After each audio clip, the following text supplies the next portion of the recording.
തുരുത്തൂർ സീനായി mount തീർത്ഥാടന കേന്ദ്രത്തിൽ വിശുദ്ധ തോമാസ് ലീഹായുടെ ദിവ്യകാരുണ്യ കോംബ്രേരിയ തിരുനാൾ ഭക്തിസാന്ദ്രമായി. ദിവ്യബലി, നൊവേന, പ്രദക്ഷിണം, വചനപ്രഘോഷണം എന്നിവ നടന്നു.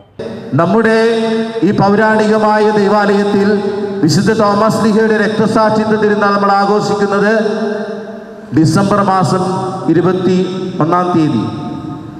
എന്തുകൊണ്ട് എന്ന് ചോദിച്ചാൽ, നമ്മുടെ പാശ്ചാത്യ പാരമ്പര്യം, ലത്തീൻ സഭയുടെ പാരമ്പര്യമനുസരിച്ച് 1969 വരെ സഭ ഈ തിരുനാൾ, വിശുദ്ധ തോമസ് ലീഹയുടെ തിരുനാൾ ആഘോഷിച്ചിരുന്നത് ഈ ദിവസം തന്നെയായിരുന്നു, ഡിസംബർ മാസത്തിൽ തന്നെയായിരുന്നു.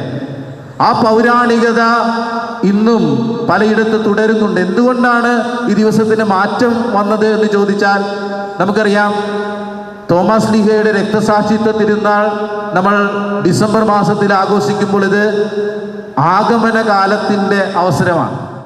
Father Tomy Srambickal, Shabu Kunnathur, Father Thomas Kolarickal, Father Ambrose Puthenveettil, Father Rocky Robin Kalathil എന്നിവർ ചടങ്ങുകൾക്ക് കാർമ്മികത്വം വഹിച്ചു. ഡിസംബർ 27, 28 തീയതികളിൽ 8-ാം ഇടം ആഘോഷിക്കും.